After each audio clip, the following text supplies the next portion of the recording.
Hey guys, it's Tshimi and welcome to the very first episode of The Mix. So in this episode, we've decided to talk about voting since it is voting season and election day is just around the corner. So the word vote evokes different reactions from people. Some may be aggressive, some avoid the topic, and some just feel that politicians aren't honest, so they need not bother voting at all. And I must say, I agree with them to an extent because we have been promised quite a lot by politicians, but we never really see the outcome. To help me better understand some of these questions and issues, I had a chat with a few of my friends and we discussed the importance of voting and really having a say in who's in power. Let's have a look at some of their thoughts.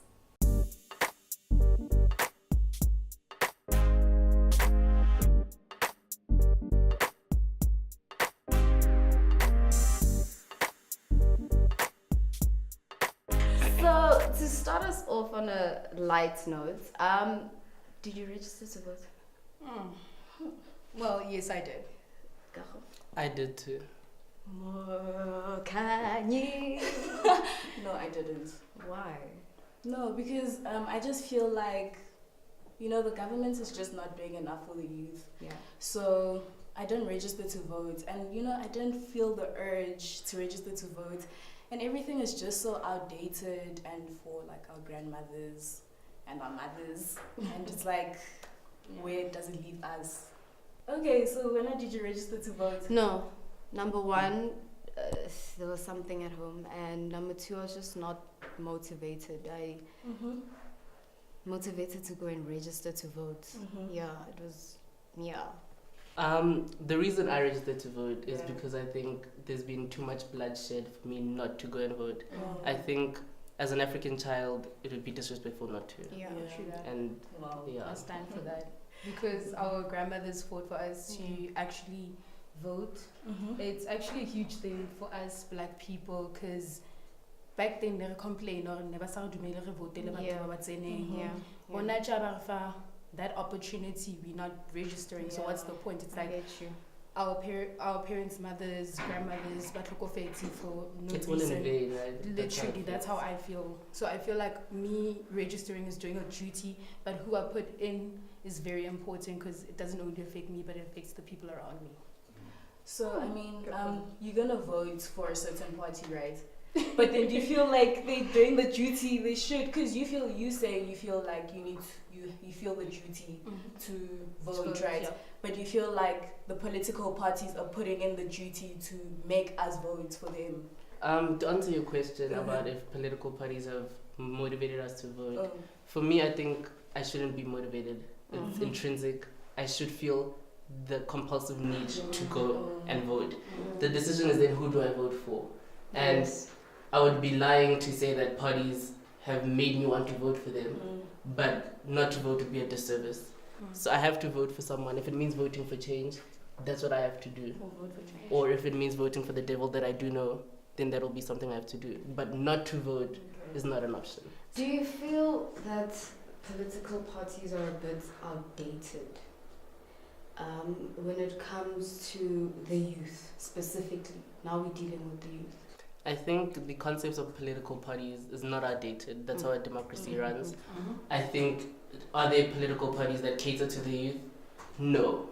I stand for what Kago said, but to add on, like, if we look at the parliament, tell me if there's anyone who's 20-something there. No, they are all very... They should have been, like... So we need, like, semi-youth, semi-bopapa. Yes. So why? Because they can balance out. Because if we introduce something and they know there's a risk to it, they can be like, no, guys, let's approach it in a different way. Yes. So I believe they kind of are outdated, but they still have time to change and include us actually in the mix and stuff. And that's how I feel. Just put us in Parliament, we can actually change a lot of things. That's a good point, right? Put us in charge of serious tasks that we as youth will feel, okay, no, we have to push, we have to get this going. Then we can be like, we're good. But I really do feel... On that, how does that happen if there's a significant majority of youth that doesn't register to vote? Okay, can I just say something, right? I feel like also the big three should just, or the bigger parties, the big five, the big 10, whatever, should just work on helping us also reach our goals. Because, I feel like there should be more like projects helping the young people, maybe more bursary schemes or whatever. But like they just keep on promising this land thing, this housing thing, and that doesn't really touch us. Well, it touches us because our grandparents lost land and everything, but then it really doesn't. Like, because we don't need land. Are you gonna go live in KZN? I think for me, reparations are important because that affects how I get educated. In fact, that affects my access to everything, right? So it might not benefit me tangibly that my grandma gets an RDP house, but it moves us in that poverty level. Now that I don't have to I've got running water, affects my ability and my access. Yeah, true. So I think everything is interlinked. Nothing is not dependent on other things. Yeah. We live in such a time where the youth can start anything whenever. And the nice thing about democracy is there's no barriers to entry. You can start whenever you want to, So I think of the 100,000 plus matriculants eligible to vote, if majority of them are not registered to vote, 100,000 votes is a significant percentage, 5, that affects our access in parliament, right? And if we go, as the class of 2018, we're not voting, that affects what happens. Or as the class of 2018, we are voting for this party. That significantly changes a lot what happens, making voting accessible to the youth. If it means I get to put my ID online and cast my vote, that's what it should be, right? It shouldn't be get my queue for 2 hours just to register. I feel like that's different. I've also thought about let's introduce online systems where we can vote, but don't forget, like, no one can create a strong system, like people can hack in. Who said a political party can't hack in to get more votes? Anyone can do anything nowadays. That's why we use the old traditional system of I think the point I was making is nothing is exempt from corruption. If somebody wants to forge votes on paper, they will. If somebody wants to forge votes electronically, they will. The fear of corruption shouldn't derail us from wanting to progress our society. Yeah, I mean, meet us halfway, that's what we say, right? Okay, wait, I have a question. If you were to be elected president one good day, what would you change in our country? I think I would want to change the narration that the African child hears, right? I think before anything else, it's what we're conditioned to believe based on what we hear and the access that we are granted, right? There needs to be a better conversation had with African youth in particular, because I was having a conversation with my parents and I was saying it's so hard not to deliberately inherit their struggle, right? So as a black child, I grow up with the inherent pain that they had, which doesn't apply to me, right? I might live the legacy of their consequences, but I'm not directly affected by that. If we could have the honest conversation to emancipate ourselves from the history of a struggle without forgetting the struggle and being able to move forward from it, I think would be far further than we are right now. Like when I'm relating to like what Kago said, right, with the parents thing and stuff, there's one thing my dad told me actually. He's like, Momo, like, I don't know the Bible that well, but he's like, I think it was Moses, I don't know, he was supposed to get the people to, I don't know. Promised land. Yes, the promised land. My dad's like, that's ANC for you. ANC was supposed to get us out of apartheid to democracy. They told Moses that after that he can't get them, like, go promised land and do whatever he needs to do. His job is done here. That's when he said, Momo, ANC ufedile the moment from apartheid to democracy. He said that's when other parties were supposed to take us then and give us what we've been crying for, what our blood shed for and stuff. So for me, for you to ask me what would I do, that's, where do I start? That's the question, because there's so many places to start. Me being a young person, I actually want to start in the rural areas, introducing sanitary pads, because I'm a woman. It's things that have been affecting me when I've been growing up, because I've been hearing stories of waiting Gamo, go KZN, Abasebili sharp, the technology, Abaso Fiki Mojobek Iling Wabon. That's me. I'd wanna move, like take us to the future in a way, like balance every province, like be together, like technology, be one. I'm for education all the time.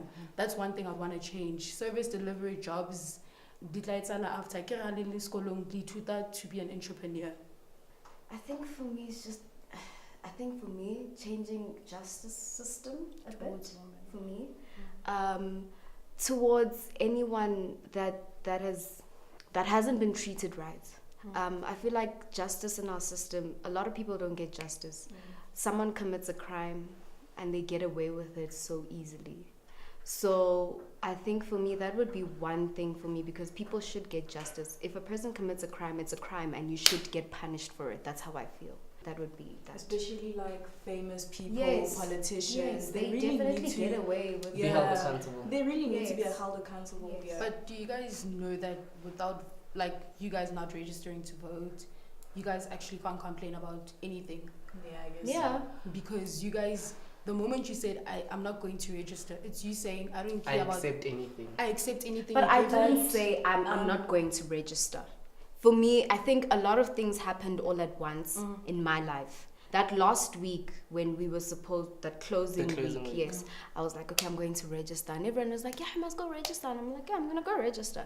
And then the next Monday, we get a phone call to be like, your grandfather just passed away. So I couldn't. And it, like, I thought they would reopen, so we could go and register, last minute, but it didn't happen. So I guess I'll just have to. But with you guys registering to vote, and let's say you vote for the current party, aren't you also saying yes to corruption? It's not about yes to please steal our money. Okay, Yes. let me tell you, when I registered to vote, I was happy, I was happy because I'm finally 18. I'm registering to vote. Now I can finally say, I don't like the party that's currently leading me. I can make that change. Yes. All my life from grade 10, I've been complaining about like the education system, how it is. How I've been in class, even the debate sessions. So me having to register, it's a huge thing for me. Like, I know who I'm voting for on the 8th of May, yes. But I'm happy that I decided to go there, register, because it's a huge thing for me. It's my first time actually. So it's just like, I needed to take that moment in. Yeah, that's how I feel about that. And just situation. to add to that, I think corruption is not avoidable. Corruption exists in every single structure, in every single country. And like I said earlier, it's about the extent to which you're allowing to tolerate, right? To assume that me voting for party B will come with no corruption is naive, to say the least. All right. Any last thoughts? Anything? Any last thoughts? I don't have any last thoughts. Any questions? Oh, because you didn't I register. think maybe there's more to get into. There definitely is a lot to talk about, but luckily enough, the conversation doesn't end here. You can drop a comment letting us know what you think. You can also email us or DM us on Instagram. But also please leave suggestions on what you'd like us to talk about next. Please don't forget to follow at Momo Matsebatlela, at Souls, at Khanyi _. But also please subscribe to our channel, like, share, just do the most. And that's it from me. Goodbye, everybody.